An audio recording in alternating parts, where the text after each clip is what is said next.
గుప్పెడు ఉప్పును పోగేసి నిప్పుల ఉప్పెనగా చేసి దండి యాత్రని దండయాత్రగా ముందుకు నడిపిన అధినేత సిసలైన జగజ్జేత.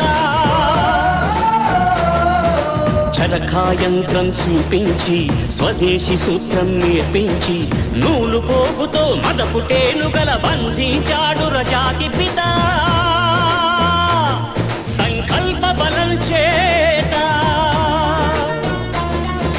సూర్యుడస్తమిల్చని రాజ్యానికి పడమర దారిని చూపిన క్రాంతి.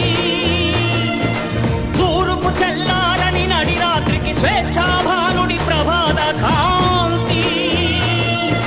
పదవులు కోరని పావనమూర్తి హృదయాలేలిన చక్రవర్తి. ఇలాంటి నరుడొకడిలా తలంపై నడయాడిన ఈనాటి సంగతి నమ్మరానిదని నమ్మకముందే ముందు తరాలకు చెప్పండి.